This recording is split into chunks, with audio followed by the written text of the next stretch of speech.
I know that one of the top requests that beginners are eager to learn on the violin is how to do vibrato, which makes sense because vibrato is one of the things that kind of separate that beginner student sound from a professional musician sound. So in this video, let's talk about preparing yourself for learning vibrato properly. Hi, I'm Ariadna. I teach violin full-time at my private studio in Boston, Massachusetts, and this is Mindful Strings, where I help you learn the violin on your own time and develop a practice that you love, that fits into your busy life, and allows you to play the music that you love sooner rather than later.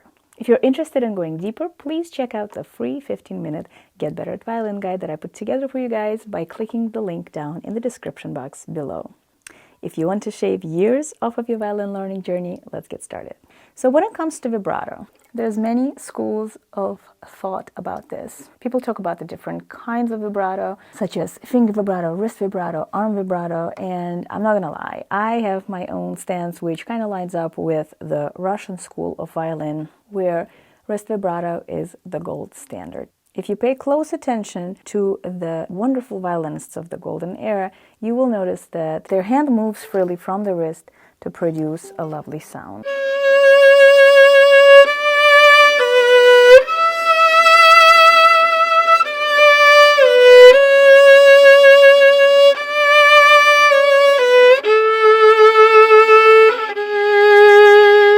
If you pay close attention, particularly to David Oistrak's hand, you will also notice that these parts of his fingers are very free and they do kind of move a little bit when the finger is rocked back and forth. Some people have taken to analyze that as him using finger vibrato, which is not true. He is using the hand, but it is helpful, depending on your build, that the fingers are not tensed up. I have heard pedagogue Julia Bushkova talk about the knocking movement as the origination of the movement for vibrato. I kind of like that concept as introducing it to the very beginners because it's true. If you knock and your hand moves from your wrist, you can kind of shift that concept into violin playing and saying, okay, this is what we're after here. We're after this free movement of the hand. Of course, things get more complicated when it comes to introducing the actual notes and holding an instrument in your hand. I think vibrato is one of those things that take a little while to click, like you have to kind of patiently go through the slower exercise of it before you start doing vibrato. And I also don't want to make this video kind of a vibrato tutorial. I want it to be more of a preparation for vibrato because, like I said, I don't believe that it's a thing that just kind of happens overnight. You watch one video and then you know how to do vibrato. So you can certainly start by kind of doing this knocking motion to introduce the idea of the movement. The thing is that you do have to have a pretty solid setup with your violin, which means being able to comfortably hold it and not lock your hands and fingers and shoulders and neck when you're holding the instrument and when you're playing. So everything has to be moving really freely. Now, the next step from the knocking movement would be to move your hand into violin holding. You can be in third position or first position. In this particular way, it doesn't matter too much.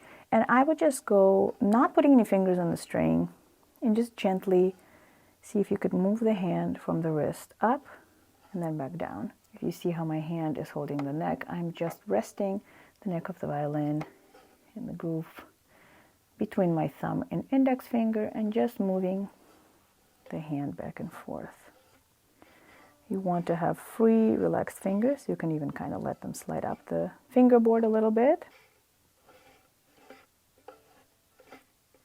You can do it here in third position.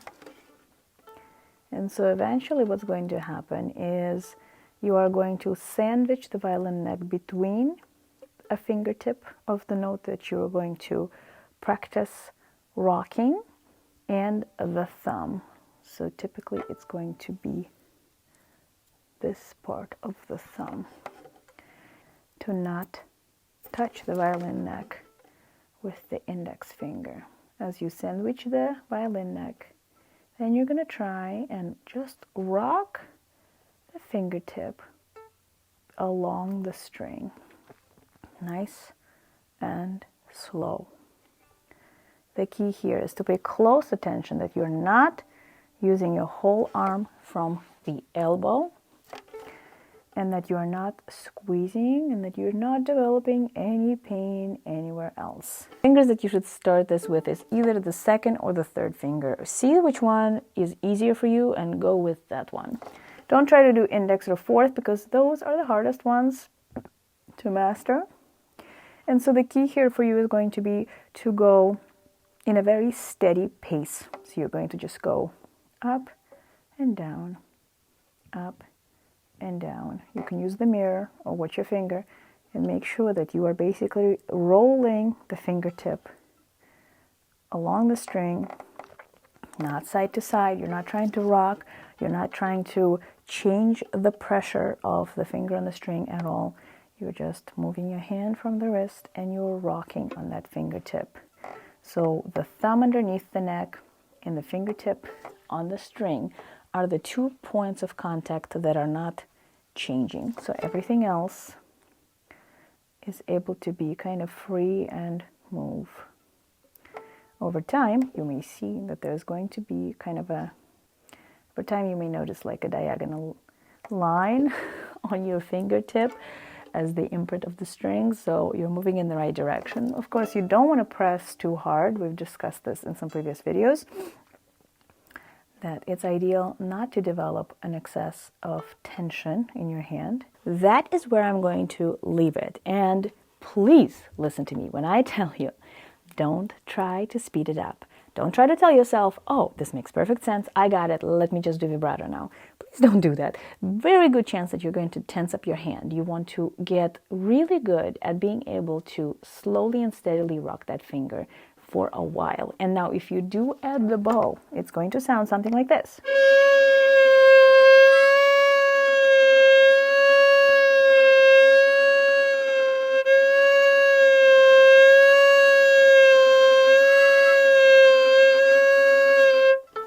See if you can do that first. Drop me a comment down below letting me know how this went for you. If you have any questions, and we will talk more about vibrato in future videos, I promise. Happy mindful practicing, and I'll see you next time.